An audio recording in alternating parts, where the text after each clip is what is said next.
gotta take a loss just to get the win. Like lots of sims popping it like oxygen when boxes wet. Focus on the mental, never lose like smooth instrumental. Better choose on the move in a pinto. Choose what I get to, never lose smooth on the move, but it's simple. Never give up if we want it, then maybe we just keep winning, we conquering daily. Envision that pay me is never the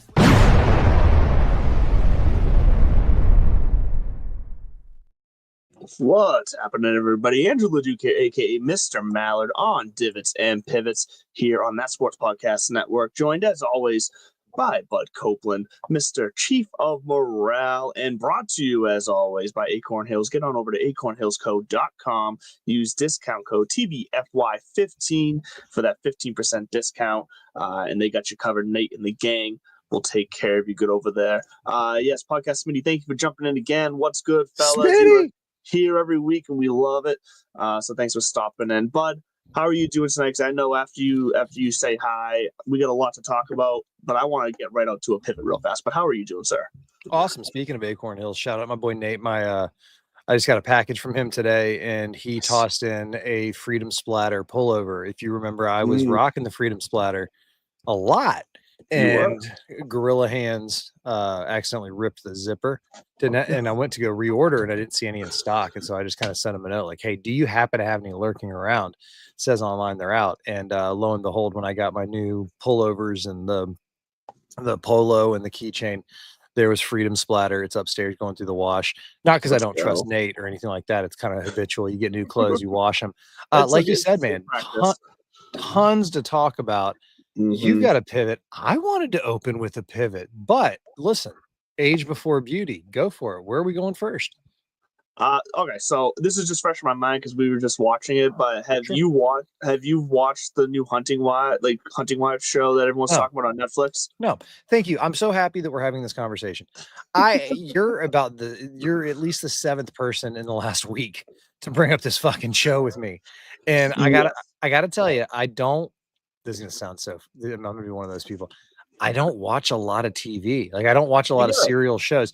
This is when I do. And as a matter of fact, I'm glad you brought up Hunting Wives because now I'm going to have some flights coming up. That's when I watch shows.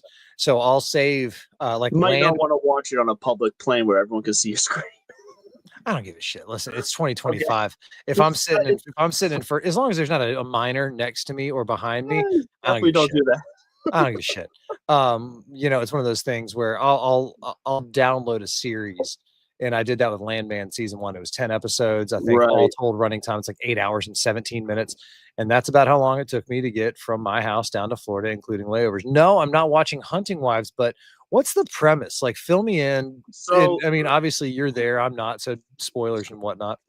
Yeah, the premise, without spoiling anything, is basically that this is like a small town in Texas, and there's the upper echelon class of these families and these women who are running their families, and they hang out, they don't work, they're affluent, and they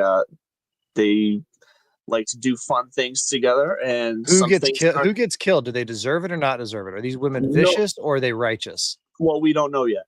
Okay, I like that. That's what I was gonna say. Everybody's talking about the show because of the sexual side of it, where there's a lot of girl on girl stuff going on. There's a lot of nudity.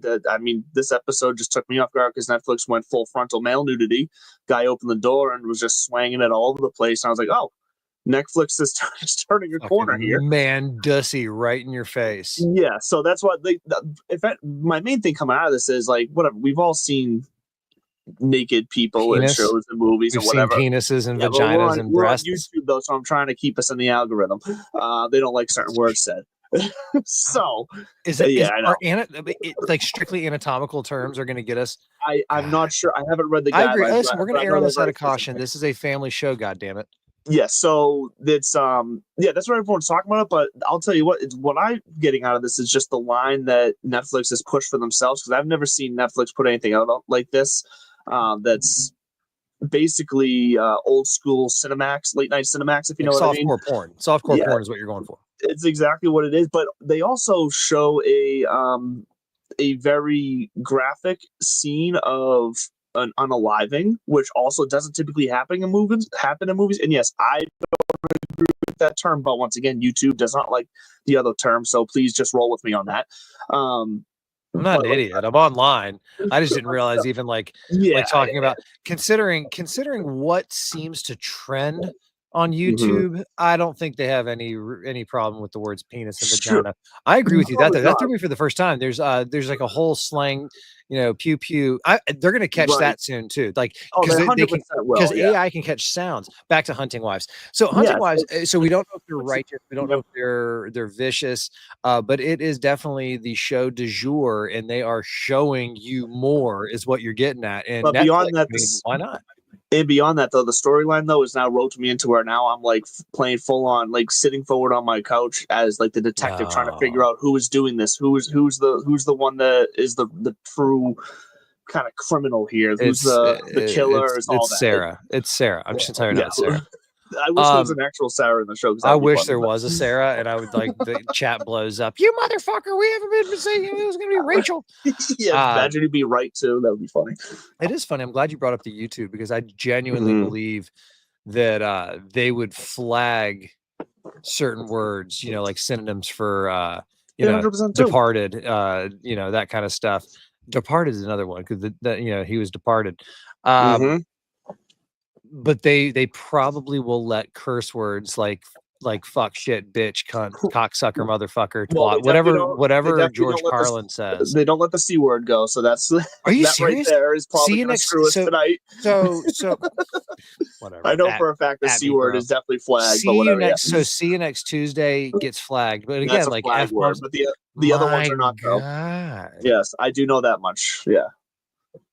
What's going on with America these days? All right, so that was your like hunting wives. No, I think I might have to get into it. I'm not going to spoil it like I normally do every other show or movie that I don't watch. I go straight to the Wikipedia or I find like the fan page and I just read the synopsis. Yeah, I'd say the storyline is good enough beyond just the shock value of what they're showing you on TV. The storyline is good enough that like you'll don't spoil it for yourself. It's like almost sounds like story. Remember the show? Whatchamacallit? It was big. Desperate Housewives. It almost sounds like Desperate Housewives meets Dexter in a weird way. But maybe throw in an element of whatever that freaking movie was, Black Swan, Rachel. That's a hell of a movie. There's multiple villains in this show too. The question is, which one do you point at for the biggest crime? Basically, that's what's catching. There's multiple assholes. You just don't know which one's guilty of the crime. Exactly. So well, they're all guilty of crimes in the show, but it's really who can you pin the biggest one on is what it comes down to, which makes it kind of keeps your head going. So it's well written. But yes, what's your pivot? ESPN and NFL. And for anybody who's like, oh, it's not a merger. It kind of is a merger. Here, we're going to sell you NFL Network, and I'm not knocking it. Do you think that there is a conflict of interest now, just omnipresent with NFL coverage when it comes to ESPN? I wouldn't use conflict of interest as the phrase. I think it's because I think the NFL is still spread out across enough platforms between CBS, NBC, Fox, and like I don't think it's a conflict of interest necessarily. I think ESPN realizes that people are sick of watching their creative sports shows and they just want to go back to the days of watching fucking sports. Just sports. So in that sense, I think they're doing it right. And my biggest fear, along with everybody else's biggest fear, is don't fuck up Red Zone. You fuck with Red Zone, you're going to piss off a lot of people. What is his name? Scott? I honestly forget. Whatever his name is, they because they obviously since the deal came out. Two quick follow-ups on that. Yes, on the Red Zone, I agree. Don't fuck with what you got greatness. Yeah. They just rolled out the deal starting September 3rd, $40 a month for NFL Network and Red Zone bundled into one. So coming to an inbox near you soon. Check your email, folks. So they're keeping those identities. That's what they did. They bought the products. Cool. It's kind of like the Pat McAfee show. People were like, "Well, is that going to fly?" Not Van Pelt. We'll talk about the guy on Red Zone, Smitty. Different Scott. I can't remember his damn name. He's the Red Zone guy. He goes a mile a minute, doesn't piss for like 9 hours. Hansen, maybe no. Hansen, someone. No. Chris Hansen is How to Catch a Predator. But back to my Red Zone thing. First of all, somebody did ask him, "Could you do a college one?" And he said, "Could I?" He's like, first of all, it would be a longer day, much more. He's like, because he says he thinks that there's way more opportunity and you could have way more fun with it. I would start taking college product in through a red zone. And that's what he was saying. He's like, it would obviously be, how do you do that? The second thing with this merger, when I say you kind of answered the question when I talked about conflict of interest, and the answer, and you without answering it, you said, yeah, there's obviously a fucking conflict of interest because they're not gonna dive into serious hard-hitting sports journalism. They're not going to go more down that kind of like edgy, let's go out there and try to be brave. No, the mob has stated what they want, and they want blood and games. That's what they want. They want bread and games. That's what like it used to be. Yeah, all the way back to the Roman times. That was the saying. It was like blood and bread, or bread and games. Like early 2000s ESPN, but sure, we'll go Romans. And so, but where do you think the whole sport culture is born out of? I think that was them saying like, yeah, we're no longer worried about writing hit pieces. We're not going to go out. So that was what I was saying is when, because it's just law of large numbers. It's no offense. You get, how many guys are on an NFL roster? 50, 54? 52. 52. We'll call it 50 for math's sake. So you got 50 times 32 teams. 52. So we got like we'll call it 2,000 NFL players out there. And, law of large numbers. Somebody's going to do something stupid this year that is worthy of a headline, that is worthy of investigation and follow-up. I'm not talking about like your run-of-the-mill DUI where it's like, oh, okay, there's another shocker, like guy had too much to drink, thought he was invincible, doing 120 down, A1A and got pulled over. Okay, thanks, Tyreek Hill. Have a nice night. I'm talking about like something Shohei Ohtani-ish or Pete Rose-ish that starts to get pulled at in a little bit of a thread where guys on Substack, people like you and me, Twitter, everybody, when the story just starts to unfold around, how are they going to be able to how are you going to be able to do a 3-hour pregame show about NFL when there's a huge scandal involving, the Baltimore Ravens owner and the NFL, covering up some sort of tax. Like, I'm just thinking of like anything, like just pull something out of thin air. Are they going to talk about it? And if they don't, then do we give a shit about credibility with their coverage? Or is it just much more about, just shut up and just show me the sports? See, and I think that's what the beauty of ESPN back in the day was in like the early 2000s was that objective. When the sports were on, it was the sports and they just talked about sports. And then if you wanted the other stuff, like you're saying, the unraveling of the owners or the players or like what they're doing off the field or whatever, the drama stuff per se, that was on their Sports Center or their ESPN News.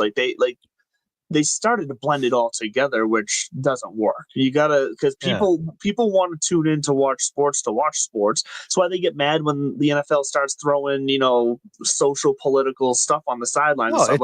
People get mad because they just want to watch sports. And like, I get it to an extent, but I also like whatever. We don't need to go down that road. It gives you the pivot gives you whiplash when you go from the bottom 10 of the week to, yesterday was George Floyd's funeral, and you're like, oh my God. Like, again, no disrespect, but like you're pointing out, you got to let somebody know it's coming. Netflix, you got to let me know I'm going to get a dong in the face. Thanks for the heads up, by the way, when I go to watch that show. It caught me so off guard. And then I will say this, I will spoil one. How many times did you rewind it?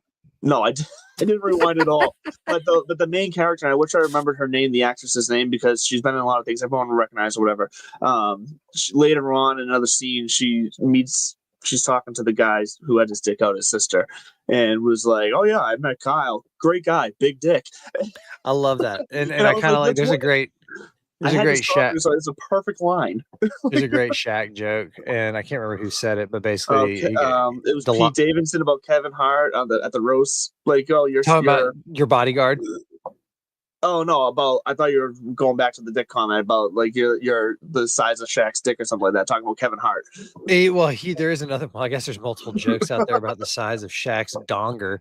But there's a joke about a guy's like in the locker room, and I was walking into the shower, and there's Shaq's bodyguard stops me and is like, so like just staring me right in the face, and so I had to turn around and walk away. Later, I was like, hey, I met your bodyguard. He's like, I don't have a bodyguard, and I realized it wasn't his bodyguard; it was his dick. No, I didn't hear that was the kind of joke. Back to what I was bringing it up anyways in the first place. So ESPN merger. Thanks for diving down that rabbit hole with me. It's going to be fun. I do think that sports are back. Thank God. Yeah. ESPN News, even is not going to be so much investigative journalism as it's going to be constant analysis and commentary, which I also think is their way of on high, Disney on high going, excuse me, we already own ABC and ABC News and some other news entities. You know, I remember there was, I can't remember which politician got in trouble, said first, maybe like to LeBron, shut up and dribble. Like, sounds like a Trump thing. But like, I don't think it was. No, I don't think it was either. I think it was somebody. I think Rubio or a Ted Cruz or something like that. Tucker Carlson, maybe on Fox News. But it was somebody like that, like taking a shot at him, being like, the hell's her name? Megan Kelly. There's a Megan Kelly thing, I think. Okay. Maybe. I'm going to throw some shade there. But it is a little bit like that, where it's kind of like, hey, gang, like focus on the sports because you crank out great money. And I bet wholeheartedly if anybody was like, I want to be a journalist instead, it's like, all right, well then go down the fucking hallway to ABC, you know, check in and go beat the pavement or whatever they do nowadays. So it'll be fun to watch that. I bring all this back to, if you missed it, it's worth going back and watching clips and looking at it. Rich Eisen hosted Sports Center last night for the first time in 23 years. Oh, did he? I missed that. As a promotion because of this Disney NFL Network merger. I'm like getting teary-eyed because I watched clips. Dude, the closing scene, he talks about Stuart Scott. There's a shot of Stu Baby sitting over his shoulder and he like points at him. I mean, talks about what this means because, and I saw Rich Eisen talking about it on his show. He was like, it was Monday's show and it was a clip and it was during the daytime because he was basically being like, yeah, no, I'm not joking. I'm hosting Sports Center tonight. And they were like, what? And they're like, yeah, you know, ESPN reached out and said, hey, do you want to do this? Like we're, you know, because one of the other big things was the Rich Eisen show. When he left ESPN, he left, fun fact, his last show he ever did was with Dan Patrick. Now I'm going to get teary-eyed.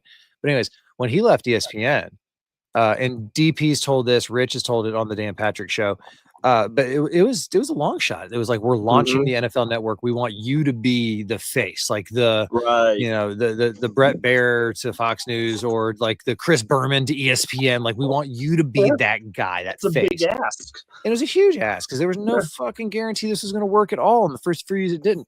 And now Rich Eisen himself and the Rich Eisen show on the West Coast is huge. It's massive. You know, it is one of the premier, if not the premier sports talk show out there. That's outside of the realm of like, pardon the interruption or pardon my take. Sorry. Pardon my take. Yeah. So anyways, he was talking about how they just said, you want to do it for old time's sake. And he said, yes. And if you go watch the clips, it's the old school intro music. It's the old school cadence. I could see the old banner and everything. But then all of a sudden there's Joe Burrow tossing a fade route to the back of the end zone. And you're like, what the hell's going on? I love that though. I got a feeling we're going to see more of this because the reaction to it has been huge so far. Guys, it's the golden age of Sports Center. It was 100%. Well, to the point where there's a couple of books. One is Those Guys Have All the Fun. That tells the story of kind of like Sports Center and its development, more so just Sports Center. The story of ESPN is fascinating in its own right. But there's a show. What is it? 19 minutes in. Now I'm going to make an Aaron Sorkin reference. Oh, there we Aaron go. Sorkin, West Wing Newsroom, my guy. He also wrote a show that had 2 seasons, short run, 30-minute sitcom. And I say sitcom, more situational drama than it was a dramedy. Kind of like West Wing was not a comedy, but it had some light writing, but it was a really serious show. It was called Sports Night. And if you watch it, you'll recognize almost every actor or actress in it because they were all heavy hitters and everywhere else. And they went on to big things. And many of them reused again in the Sorkin universe. It was based on Dan Patrick and Keith Olbermann and those guys at Sports Center and ESPN. And it was supposed to be like a behind the scenes. If you've never seen that, you got to find it. I've never seen it. Yeah. It is one of my favorite all-time television programs. But Rich Eisen, good to see. It was good to see him back behind the desk. It kind of reinforced again that sports are supposed to be entertaining and light and fun and an escape. And then at the very, very end, he has a tribute to Stuart Scott and puts everything kind of in perspective. So if you're of our generation, if you're a sports mind and you haven't seen that, get your tissues and go find that episode, go find the clips. Hell, just subscribe to Rich Eisen's social media and you'll see it all. I love that. I will have to go check that out because I did not know that happened last night, and I had no clue. So now I'm gonna have to go watch it. I'm not just gonna watch clips. I want to go watch like the full. If I can find the full clip. Dude, I mean, the whole episode. If you have Disney Plus, do you have Disney? Oh, do you have I have Disney Plus. Yeah. Yeah, you know, like on the right hand side, you'll see the little icon for ESPN. Go click that, and it should have the full episode there. Fantastic. Fantastic. So here's you ready for me to bring us back to golf? I am, because I was just trying to quickly figure out how I was going to do that. But if you have a way, go for it. Lead the play. You're gonna love this. It involves. It's gonna be. We're gonna get canceled. It's another Trump reference. The PGA Tour has announced their signature events for next year. We're at the Tour Championship. We are here, folks. We made it all season long. Yep. Woot woot. Here is the welcome to the Scotty Show, and everybody is playing spoiler.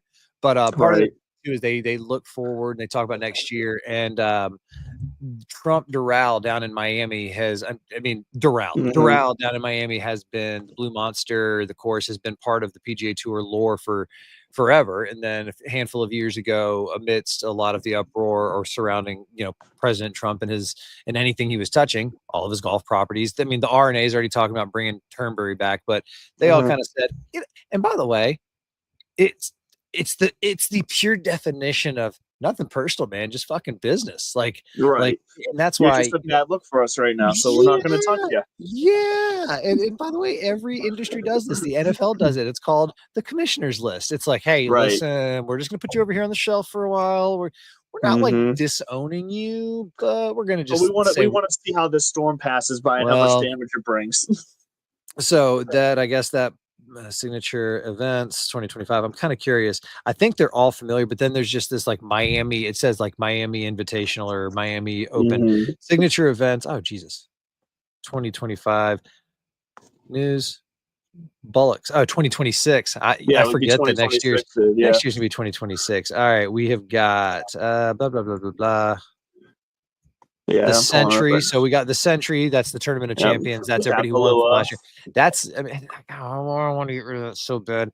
AT&T Pebble Beach Pro-Am. I'm glad they're keeping that as a signature event. I think in recent years it has bounced back and forth. Pebble Beach deserves to be, as we've talked about all season long, the venue, and Rory's been reinforcing it. A lot of the players, venues are what matters to the players right now. It is. So we got to focus on that. Backed by the Genesis Invitational, which is going to be fun to see back to back there. That looks like with Pebble Beach and Genesis. Then what's up? I was just going to say, because I'm assuming you're about to say Arnold Palmer next. How do you feel about having 3 in a 4-week span? Is that cramming too many signature events in? Or, I mean, obviously the more bigger fields, the better, but I'm curious to look forward. Does that mean we're going to get less signature events down the season?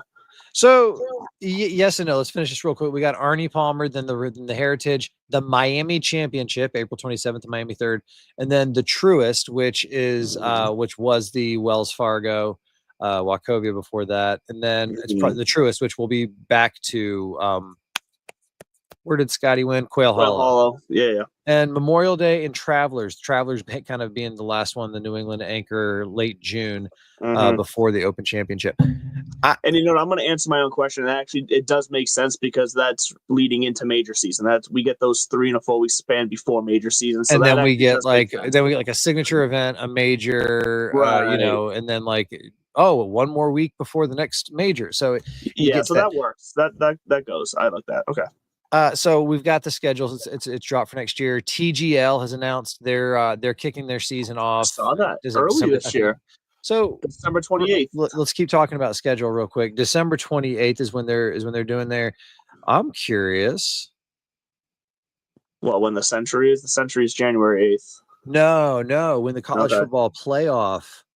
You think they're trying to avoid that? Not avoid. What game on December 28th are they trying to lead into by saying TGL, that kind of thing? Or what are they going to be?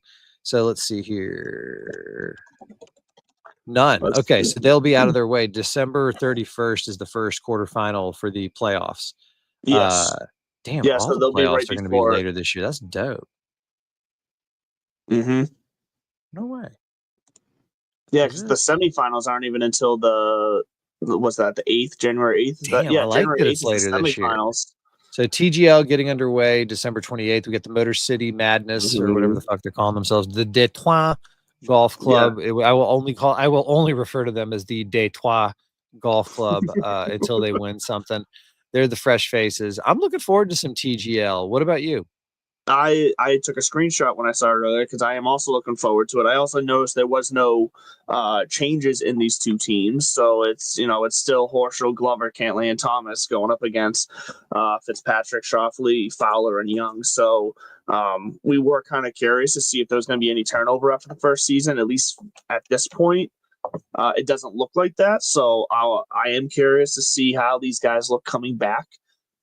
Now being much more familiar with it to start the season, like what does that look like now that we're going to have a full season of the new hammer rules, all that jazz. And it really got me thinking earlier. I was in the car and I was just thinking about it. It's whatever happens on the simulator part is in the TGL tends to be, I think, more so just like fun to watch. It's the part that everyone's more like chatting in the seats about. They're kind of talking over and kind of half paying attention to. The green is still where all the drama is. And that's what, like, golf, all the drama is always on the green, and they've captured that in the TGL. All the drama happens. That's where the majority of the hammer throws are. That's when the crowd really starts to get involved. So I'm curious to see if it's as successful the second season in. I think it's going to be, though. I'm not saying it's going to take a massive leap forward or anything, but I think it's going to at least hit expectations based off last year. What they've proven is they are willing to adjust on the fly. They changed their rules throughout the season. So I do think that they're trending in the right direction. I agree, because one of a couple things has to happen. Either A, they got to dump a shit ton of money every year into like new greens and change that aspect up, or they have to continually change up the format, such as things like you can only throw the hammer on the green on the front nine.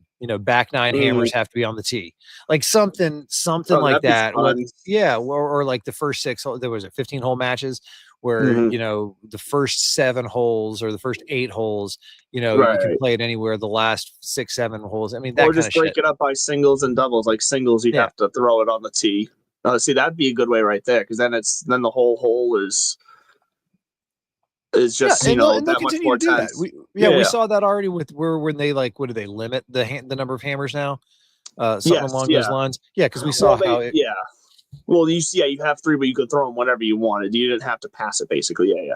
Correct. Yeah, but you only had those 3. So TGL making a comeback. I'm excited about that.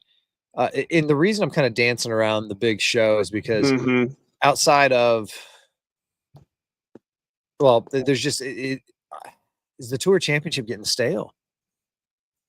So I also kind of was thinking about that, because as I was preparing and thinking about the Tour Championship this coming week, and I'm looking at the field, in my head, this is a 3-man race this weekend between Scotty, Rory, and Rose. Like it's those 3 are the 3 guys that I could realistically see winning this and being able to really capture the idea of being the champion of the year, the Tour champion. Outside of that, it's just like Tommy Fleetwood's not. I don't think he's going to get his first win here this weekend. Here's the thing: he could, though. He very well could. We're talking. But Scotty's just proven it doesn't matter. If anybody could, he's going to do it. This is why I think there's not a problem. What we've got, and Rory pointed out to it, because they asked him how do you feel about the eliminating the strokes. And he said he actually kind of liked having, given the season-long guy an edge going into this final week. He thought that was appropriate. Shocker, he's won 3 of these things, even before the adjustments.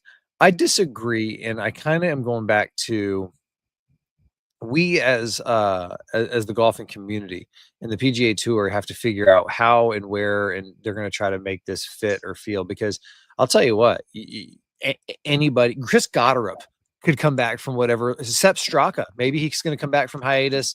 The emotional weight is going to be lifted, and he's just going to win this week because he was a UGA guy. He knows Atlanta. He's been playing his balls off this year.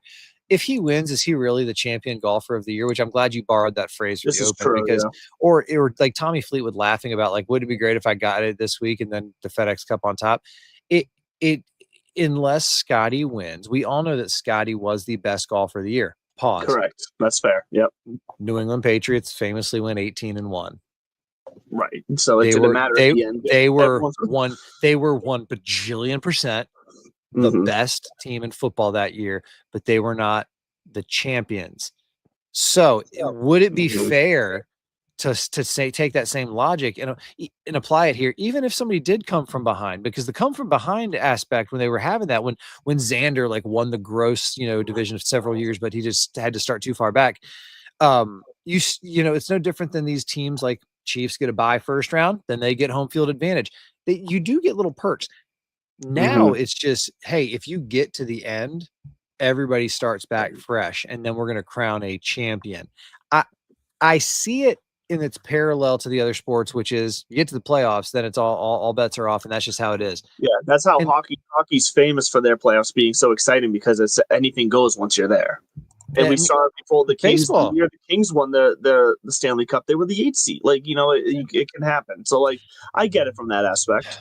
And even when those things happen, we recognize the champion and the grit. I mean, the New York Giants, Eli Manning, Hall of Famer on shitty Super Bowl winning teams. You know what I'm saying? Homeboy got lucky. They got lucky. I'm not saying that it doesn't take luck to win championships. Sometimes it takes a little more luck than others.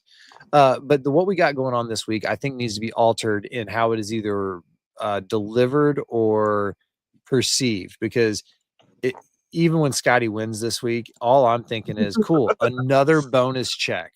And that's kind of where I think that if you want to crown a regular season champion and have bonus incentives, which we already do, then fine. The Tour Championship, first of all, just rename the damn tournament. That's what's pissing me off the mostly. It's not the Tour Championship anymore. There's not like, I'm down for that. Yeah. I mean, just call it the FedEx Cup Final. Like, let's go. It's the fucking FedEx Cup Final. Even though I think this week is brought to you by Coca-Cola. The FedEx Cup Final brought to you by Coca-Cola. The Coke Championship. Back in the 80s. Call it something different, and then let's get match play going, or something. But this doesn't make my socks roll up and down. What I dig about it is I love the course. I love East Lake. I genuinely, I'm not wearing my East Lake hat. Damn. It genuinely is a beautiful track, and it's got history. But it, on a year like this, is it because Scotty was so dominant, or is it just this is the way the format is? Because let's take Scotty off the table. Then I can see this being a genuine. So Scotty Scheffler ruined the Tour Championship. Yeah, because you're right. I think that's a very good point. Because if everyone already, no matter what happens this week, views Scotty as the champion, you're right. This tournament almost seems useless. It's just like you said, it's just a paycheck. I mean, almost. And I think it's because the nature of golf is kind of like NASCAR, similar problem, where Daytona 500, their Super Bowl, they lead off with it. So everything after that is just kind of sugar and, or sweetener on top of it. So same thing with golf. We've already had our majors. This is the players are starting to take it a little more seriously, because on paper, it is the top 30 guys all year long. We have this grueling match. 140, 150 man tournaments, 70 to 80 man tournaments. And then all of a sudden we're going to whittle you down to 30. And the 30 are legit ballers. I went through the list the other day. There's one, who the fuck is this guy? And the fact that somebody gets to East Lake and I don't know who it is, I want you to scroll the field and I want you to guess who is Mr. Irrelevant at East Lake this week. Well, you actually might know this, but I'm assuming it's Jacob Bridgman. 1 bajillion%. Like, so let's take a minute and let's not be rude and disrespectful. No, because what's funny is I feel like we actually mentioned his name last year. Like, the name does sound familiar. Can I recall a few off the top of my head without looking at anything, like what he's done? Please. No, I can't, but I'll pull up his results. Let's take a look at his results this year. Find out what we're working with here. So he played in 26 events this year. He has 1 runner-up, 5 top 10s, and 9 top 25s. He only missed 9 cuts out of 26 events, so that's not bad. He won $4 million this year, so that's something. Let's see. So it's Jesus. He looks like he's going to do your taxes. He's 5'10", 170. Young. Listen, That is the oldest 25-year-old I have ever seen in my life. Now be careful, because last week when you did the whole hold up a screenshot picture up to close to the camera with Mr. Harry Hall, he proved me right and went on a run and got himself into the top 30. He's So still, he might be not going to make the he might Ryder be Cup. setting Bridge Cup. I know he's not, but you might be setting Bridgman up here. But Bridgman is one of these guys who really just caught fire at the right time, right around June, like right at the end of June at the Rocket Classic is when he really started doing good. He went T26, T5. At the Scottish Open, he went T75. Then he missed one cup, and then he went T38, T17, T19 in the last three tournaments at the Wyndham, the FedEx, and the BMW. So he's just one of those guys where he played well enough, but not great throughout the year to just keep himself in position to where when he turned it on, he was able to make a difference. So you got to credit the guy, but. No, I definitely am. It was just, I was shocked. Like there's somebody in East Lake, and I didn't know who it was. Right. Greenville, South Carolina native, not unlike myself. Shout out to the Piedmont. And so, yeah, good for you, Jacob Bridgman. Go get him this week. I agree with you that it's kind of a three-man race in the sense of logically thinking who's going to win. I don't remember which three guys you talked about, but I mean, for me, it is Scotty, Rory, and then and say what you want about. I said Rose. You said Rose. I like that too. Not just because he won recently, because he was about to win all year. Exactly. And this is the end of a grueling, and without Xander Schauffele there, which is crazy. He's like Mr. Eastlake. Yeah. But also, who was it? Who was it? My guy. Look out for Mr. Sam Burns. Now let's talk Ryder Cup. I can't lie. Sam Burns popped in my model where he's actually one of. So I said that from my heart and just my gut feeling, those three guys, Scotty, Rory, Rose, those were the three names that popped right out of my head. That said, these are the guys who can win. I'll tell you right now, the model for me shot out four guys who could possibly win this week, and it was Rory, it was Scotty, and it was Cam Young and Sam Burns. They just, from a number standpoint, they rate out well. And he also went 3-0-1 in the President's Cup last year. We have to take all this into consideration. So Ryder Cup news. Before we get to the crystal ball, and we're honing in on the August 26th deadline where we're going to get those announcements. They did a good job with it a couple years ago where they do have like a selection show on Golf Channel. It's kind of fun. Yeah. So we'll be tuned in for that. I don't know where I'm going to be. I might be up in Calais, Maine, which is like one step shy of Canada, literally one step shy of Canada. Right. Half the town works for Border Patrol. But the Ralph Lauren kind of like red, white, and blue, U.S. Team USA line got revealed. Yay! Yep. Okay, it's fine. It's fine as long as we're not trying to be too cute. I'm not a big fan of the polo, the Ralph Lauren look anymore. I don't like that. I don't like their style. But hey, it is what it is. You're talking to a guy in a hoodie. Now it's a Be Brave Acorn Hills hoodie, TBFY 15 for 15%. But ever since the 99 Ryder Cup, we've just kept it simple. Red, white, and blue. Mix it up in some pattern. Don't try to get too cute and put the tablecloths on there. So that was revealed. And then all of a sudden, we got to talk about picks. We're there now. You texted me an interesting update of a guy who's been hovering. I blasted right past him, but he shot up the leaderboard over the weekend recently, and I think he did it again this past week. Is Maverick McNeely, I think, has to kind of be there in considerations, and Ben Griffin. I think Benny Blades. Griffin, he wasn't always in there for me. I think he did what he had to do. I've had him in for a bit. I've had him in for a little bit, but yeah, you're right. You were the one, so you're back on him now. You think he's done enough? I think he's done enough. I think the guy now who's out for me is much more. Hold on a second. Ryder Cup, US. Okay. Ryder Cup USA is Colin Morikawa. I think Colin is now. He's just been so meh these last few weeks that I don't think that he's a must-have on the team anymore. That is where I was going with this. Where the fuck are the team standings? So I also don't. So I don't like the way he's been playing, but he's also just so high in the rankings that I feel like Keegan is going to have him there from a veteran standpoint. So I still think he makes it. Do I feel great about it? No, because I don't like the way he's played really at all this year. Okay, this is and all right. 10-4 jumps in the chat here saying Keegan better pick himself. So we'll pivot into this because this is where I know you were leading into. I still love the optics and the idea of Keegan Bradley on this team. I would love for it to happen. I just think, and what I texted you specifically was I believe we've hit the scenario, because there was one of many, like there was more scenarios for me that Keegan picked himself than there was not. I think we have found ourselves in one of the few scenarios where I don't think he's going to pick himself now. Not only because he's dropped back to 11th in the rankings, and that was something we kind of thought about if he was on the cusp of even the top 12, could he pick himself? I don't even think that. I do think the emergence of Maverick McNeely these last few weeks, especially this past week, finishing third, and really try, because what was more impressive about Maverick McNeely's performance on Sunday specifically was what I've been saying all year. What I've wanted to see from guys is that when someone falters and starts to come back, who's going to take the opportunity to try to grab on and ride the bull up to the top and really try to take advantage of the opportunity. And that's what he did on Sunday. He saw an opportunity, he turned it up another notch, and he put his foot down. I think Keegan's going to notice that. So I do think he's in now, which leaves JT. So you and I both agree. Hold on, real quick. You and I agree that I mean, obviously we know the lock.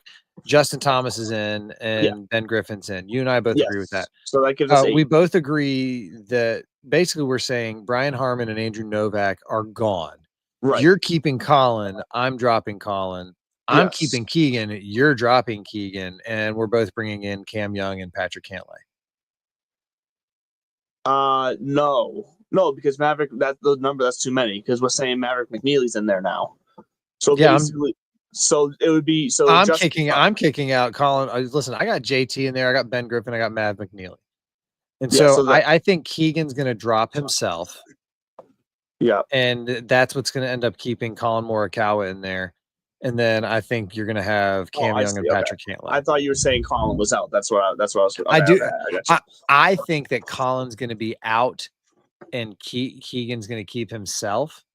I think that's what's going to end up happening. I would prefer that, honestly. I just don't think that. I don't think Keegan's going to do that.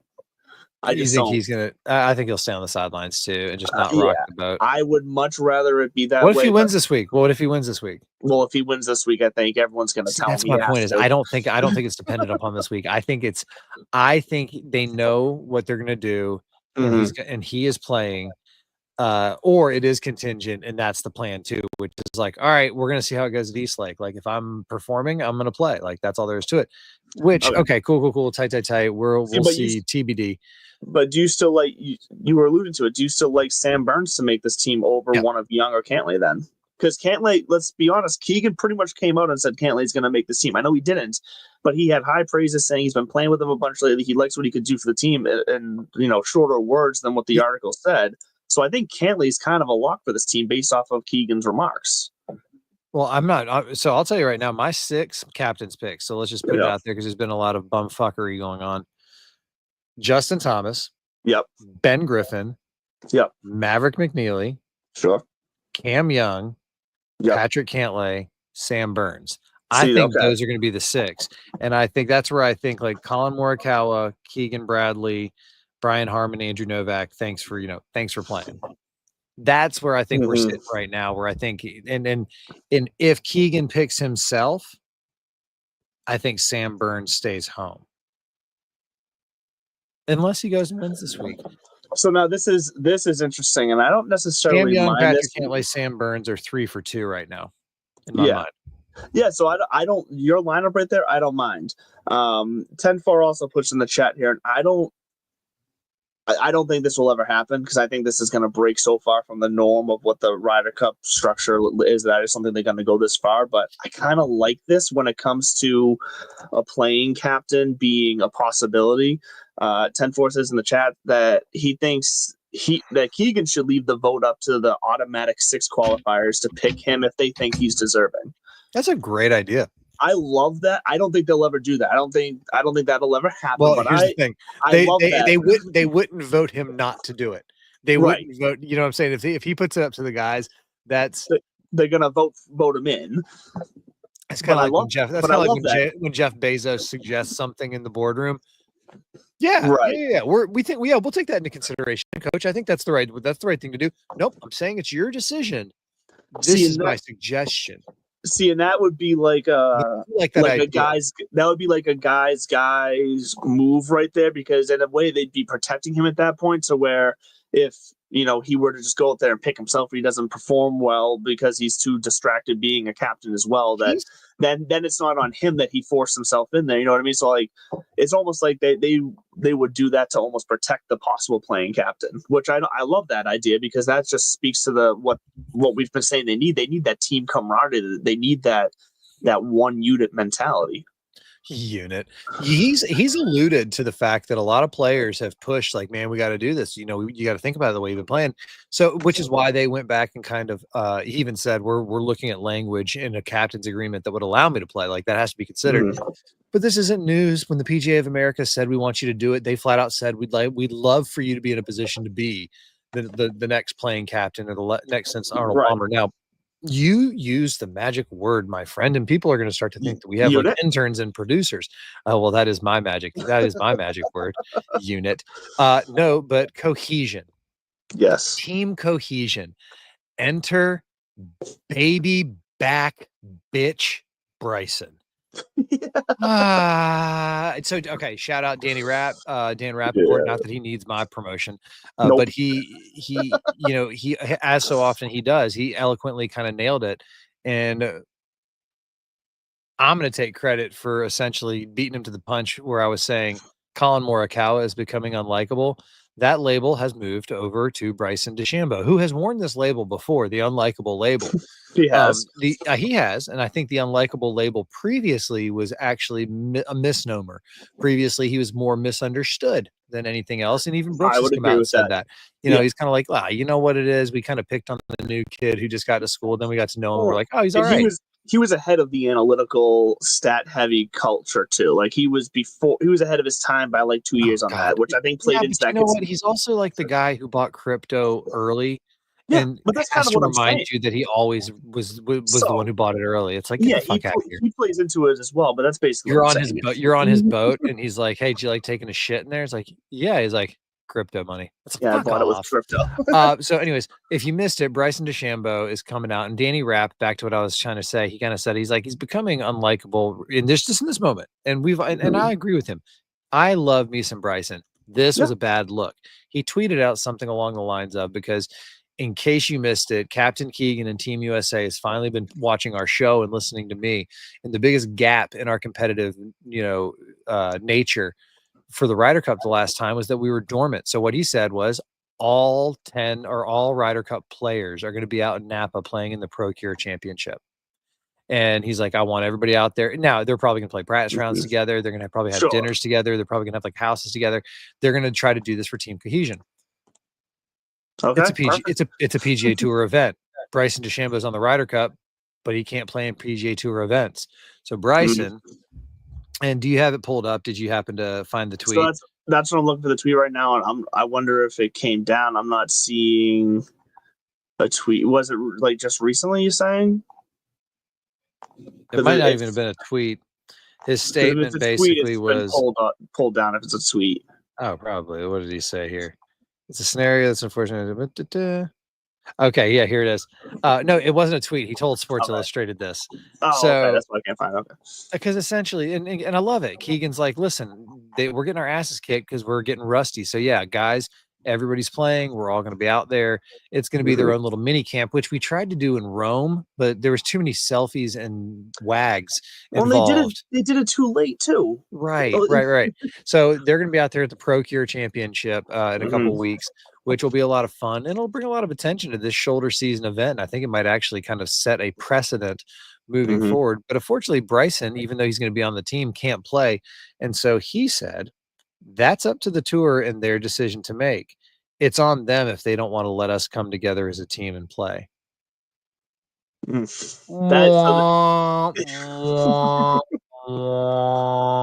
It's this whole victim mentality, this Yes. victim culture that has really kind of taken hold in a lot of circles in society.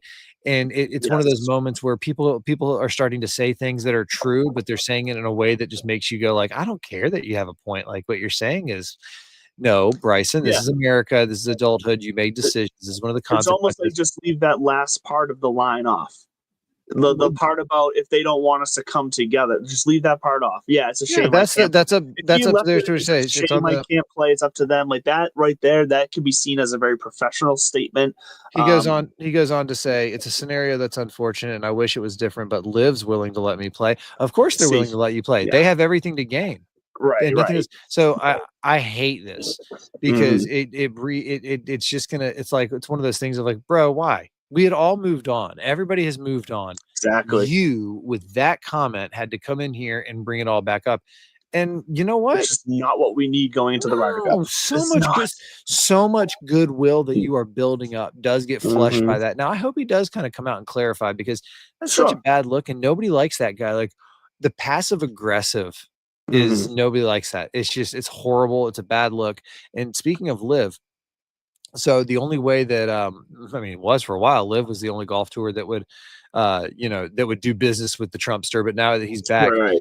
I think that their team championship, their Bedminster event next year is still on. But this week, Liv, trying to pivot to Liv and did a roundabout way, stopped by my ass there for a second. They're doing their team championship this week. Truth gun to your head. Who won not the year-long individual race, but who won that individual championship event last week? Wait, so now I'm confused because did John Rahm win the year-round race? He did. And guess how many events he won? 2. He didn't win a single one. Liv, not a single win. Where'd Joaquin Neiman finish with his like 4 or 5 whatever the hell many he had? Sebastian Munoz was the answer you were looking for. He won last week. But to your other question, I was just looking at myself. What were the overall standings? Let's take a look. Liv individual standings, because I don't know how much longer they're going to keep this up. I don't think they're going to be. I honestly, my prediction a couple years ago was this was going to be their final season. I think they'll squeeze out at least one more, because maybe they got John Rahm for another year. But let's see here. He is big enough that he could carry a year on his own if enough left. So I could see that. John Rahm edged out Joaquin Neiman by 3 points. I don't know how their point system works, but it was 226.16 points for John Rahm, 223.68 points for Joaquin Neiman, and Bryson DeChambeau in third with 144 points. Let's go. So here is your like, this is going to be a fun little exercise. Do me a solid. Okay. Pull up the FedEx Cup standings real quick. I already got them up. What do you know? All right, I'm going to read off the top 10 of the LIV Golf standings. John Rahm, Joaquin Neiman, Bryson DeChambeau, Sebastian Munoz, Dean Burmester, Taylor Gooch, Patrick Reed, Carlos Ortiz, Sergio Garcia, and David Puig. Who are the top 10 in the FedEx Cup standings? Scotty Scheffler, Rory McIlroy, JJ Spawn, Justin Rose, Tommy Fleetwood, Ben Griffin, Russell Henley, Sepp Straka, Bobby McIntyre, and Maverick McNeely. Okay. Let's read the next couple. Bubba fucking Watson. Come on. Bubba Watson, Abraham Answer, Mark Leishman, Dustin Johnson, Lucas Herbert, Paul Casey, Adrian Maronk, Cam Smith, Thomas Pieters, and Tom McKibben. Who are 11 through 20? Just do this for me. Harris English, Justin Thomas, Cameron Young, Ludwig Oberg, Andrew Novak, Keegan Bradley, Sam Burns, Brian Harmon, Corey Connors, and Patrick Cantlay. All right. I'm going to say on the PGA side, at least 17 of those guys, if not more, have won an event this year.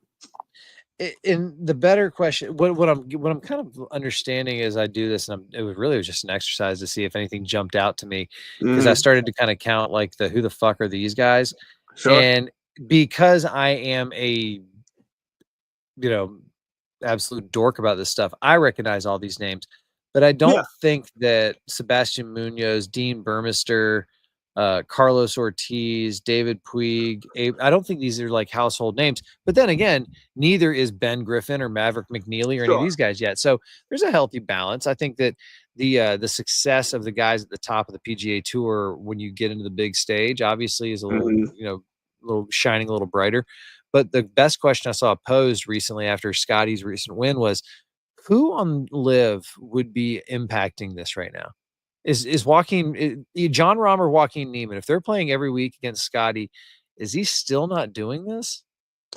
No, that's the thing. I think Scotty's still doing this. So I think John Rahm would be in that mix of the top 10 in the FedEx Cup, probably. Like, I think he'd be able to handle himself to where he's in the mix. Do I think he affects Scotty? No. I don't think that's the thing. I don't think anybody right now, including Rory McIlroy, affects Scotty. Scotty's just doing Scotty. So I think that question might have been asked the wrong way. It's more so, would any of them be in the mix right now of those top 20 we just said?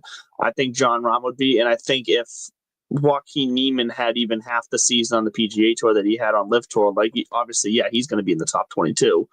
But other than that, no, I don't think any of those guys are top 20 material on the PGA Tour FedEx Cup this year. No, I don't think so either. I think John Rahm's the exception. 3 top 10s in the majors in the last two years. So I mean, it's a respectable showing. Lost the train of thought. Damn, ran it right off the rails. Sorry. Fine. Back to the John Rombo real quick. The European Ryder Cup team taking shape. I do think that your boy Harry Hall, I mean, even though I think he's 17th, I think it's 17th in the Ryder Cup standings. What is it? 17th, yeah.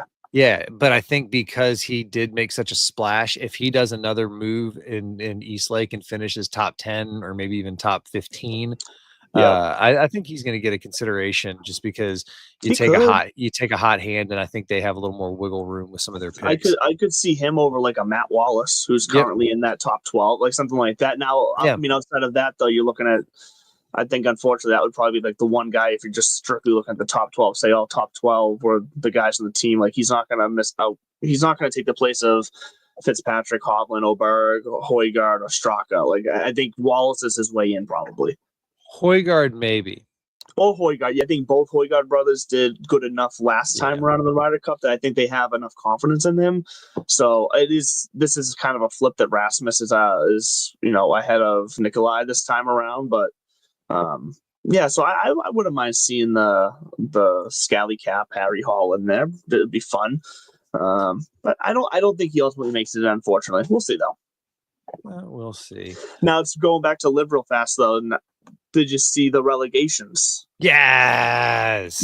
Okay. So this is interesting because so the names themselves being relegated, not necessarily crazy interesting, other than you brought up in the text chain, Anthony Kim, and the meme you saw about him being relegated to Maxi Golf, which I thought you were right, fucking hilarious. But Henrik so mean-spirited. It is. It's so mean. Because he's trying so hard. He turned his life around, but it's one of those things. He went too far gone, and then when he came back, he shot his goodwill by trying to fire back on Twitter. So Exactly.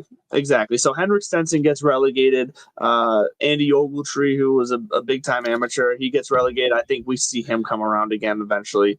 I think he's going to come out of the PGA Tour. He was the guy who went the route. Yeah, exactly. He went the route of the International Series, finished high there, got into LIV for a year, probably made some money, and now he's going to come back and do his thing. Right. I think another guy who could potentially do that too, that also got relegated, is Mito Pereira, because he was a name that we were talking a lot about. I could see him getting back in the mix.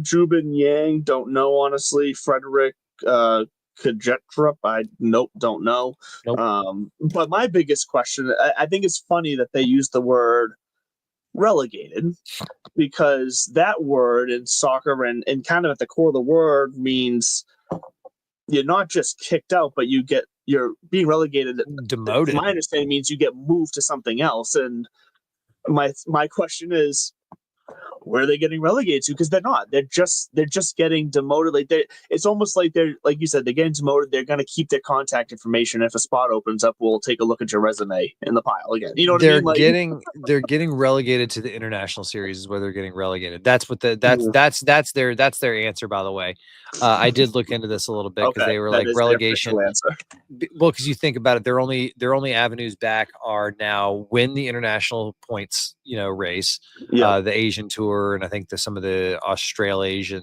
PGAs, or the LIV Promotions event, which they still, I don't think, have announced coming up. So I do agree, though. It's kind of funny where it's like relegated to what? To freedom, to like going to play elsewhere, because now. All right. So I'm sure if any of these guys were like, okay, we're going to try to go back on the PGA Tour, once they're relegated, I'm sure LIV's not going to give a fuck. And I'm glad we're ending with this because it does go to show that LIV has a closed shop. They got 48, 50 guys, whatever it is. PGA Tour has cycles through. I would love to see, maybe we'll look this up, how many unique individuals teed it up in a PGA Tour event this year versus how many, you know what I'm saying? Yeah. Because that right there, and now we're down to 30. If it was just these 30 guys for 20 weeks, we wouldn't watch them. You know why? Because some of them would start struggling so bad, like a couple of them did throughout the year. But the proof is in the pudding. We do get a champion every year who just about every year who we go, yeah, that makes sense. I fear for this year where we might have a Harry Hall play spoiler, and then he's hoisting the FedEx Cup smiling, because it really is about these 3 weeks. And that's why the FedEx Cup playoffs are aptly named. It's not really about a season long. They're going to get away from this season long champion, and they're going to talk about the season long race to the playoffs, where you were going to crown a playoff champion versus like this whole thing. Because we all know Scotty's the MVP. He's going to win all the awards. He's going to win player of the year. He's going to win all that shit. He's all team, fall first pro, whatever. But we're going to have a fun week this week because I think there's enough guys playing well enough and diluted enough and with a chip on their shoulder enough with all this talk, like you and me going out there going, it's inevitable. Scotty, Thanos, and, hemorrhoids after riding a horse for too long on the mountains. Yes, there we go. All right, look, that's a good place. We're going to end on hemorrhoids. Thanks for joining us this Tuesday night. We'll be here back again next Tuesday night to discuss what happens this week here on Divots and Pivots. We love you guys. Stay classy and join us again.